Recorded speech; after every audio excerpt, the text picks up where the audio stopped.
Shunsuke Nakamura, 33, came out as gay to his co-workers at a major financial institution. There was silence, he said.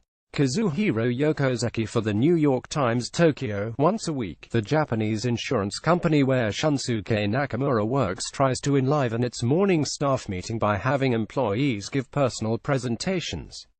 The topics tend to be mostly innocuous hobbies, pets or wine recommendations.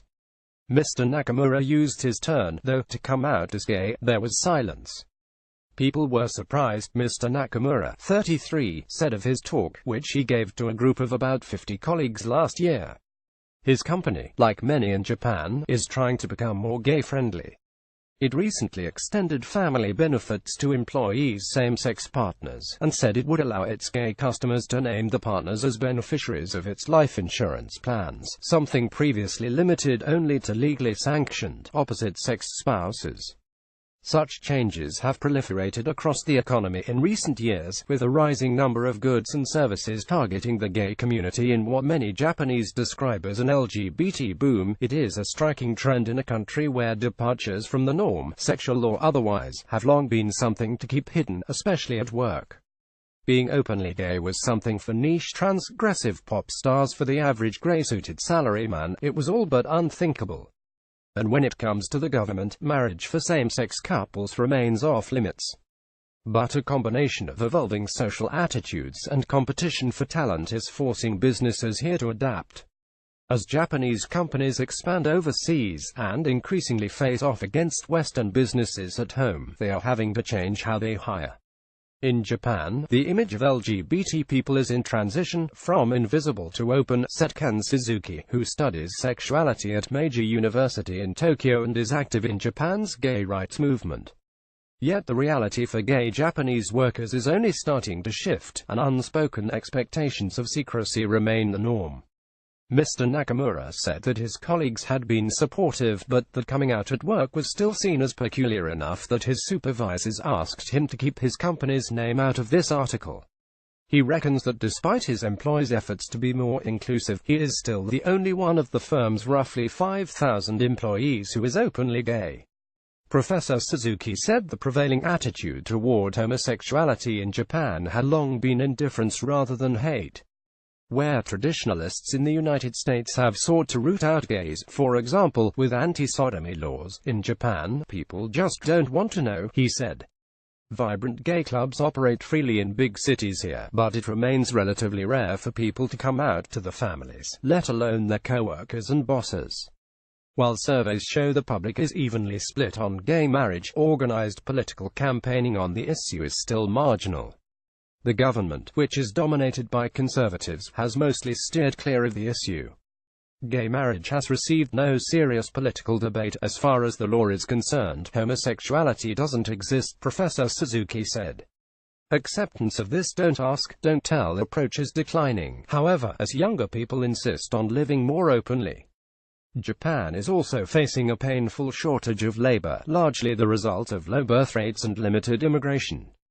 That shortage is forcing employers to compete harder to attract workers, and advertising tolerance appeals to young people generally, not just sexual minorities. Kento Hoshi, a 23-year-old law school graduate, has seen that competition firsthand. He pitched his idea for Job Rainbow, an employment website aimed at gay people, in a business contest sponsored by Japanese tech companies 2 years ago. He won 10 million yen, or about $9,100, and set up the site with his sister. Job Rainbow initially only offered information and tips about companies perceived as gay-friendly, but today has 50,000 registered users and around 40 companies that pay to advertise job openings. Recent help-wanted ads on the site sought information technology specialists, video game designers and electrical engineers, while blue-chip employers like Japan Tobacco were listed as sponsors. Though it remains small compared with Japan's main job sites, Mr. Hoshi works on it full-time, and its rapid expansion illustrates the changes underway here. Mr. Hoshi said he had been bullied for being gay at his all-boys middle school. On the internet, he read an article saying that around 5% of people were gay. Kento Hoshi, 23, founded his own company, Job Rainbow, which offers job hunting and career resources to Japan's gay community. Kazuhiro Yokozaki for the New York Times. I thought, statistically, there must be one more in my class, he said. I felt relieved. Mr. Hoshi joined a group for gay, bisexual and transgender students while in college. But when it came time to look for jobs, he felt pressured to conform. I sometimes said I was part of an international relations club, he said. When I told the truth, the interviews went nowhere. He ended up taking a summer internship at Microsoft, where some of his Japanese colleagues were part of a company-supported network for gay employees. Outside of his small university circle, Mr. Hoshi said, it was the first time he had met openly gay Japanese. There's a lack of role models, he said. But he believes things are changing. 3 or 4 years ago, if you came out, people would say, now at least everyone knows what you're talking about. Foreign companies are seen as easier places to be openly gay. And as Japanese companies expand, they are increasingly being pushed toward inclusiveness. Yusuke Kitamura runs the diversity and inclusion team at Nomura, Japan's largest brokerage firm.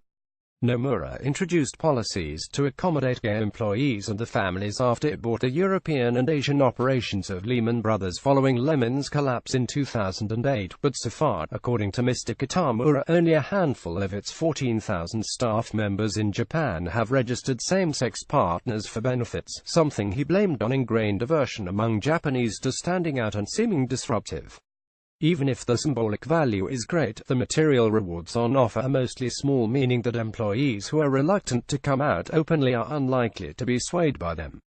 For instance, Nomura gives employees a cash gift of 30,000 yen, or about $270, when they get married, a benefit it now extends to same-sex couples in established relationships. No one's going to come out for 30,000 yen, Mr. Kitamura said.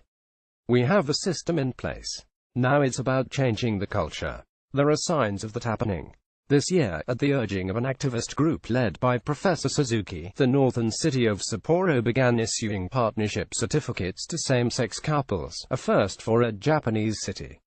The move followed the introduction of a similar system in the Shibuya ward of Tokyo in 2015. The certificates carry no legal weight. In Japan, marriage law is determined by the national government, not local authorities, but they have provided a degree of official sanction to the emerging equality movement and brought some tangible benefits. Public housing authorities in Sapporo and Shibuya, for example, are required to recognize as spouses any tenants who have acquired the certificates. Still, the pace of progress has been slow. That is something Mr. Nakamura, the insurance worker, linked to Japan's general emphasis on conformity. There's this idea that everyone has to line up in a neat row, not just when it comes to sexuality, he said. Mr. Nakamura said life at the office had been mostly normal since he came out. After his colleagues got over their initial surprise, many offered encouragement. He has been treated well, he said, with only a little bit of awkwardness. Sometimes people can be overly conscious, he said. At least people have stopped asking me if I have a girlfriend, or when am I going to get married. Correction, October 13, 2017. An earlier version of this article misspelled the given name of the insurance company employee who came out as gay to his co-workers. He is Shunsuke Nakamura, not Shinsuke. Follow Jonathan Sobel on Twitter at Jonathan_Sobel.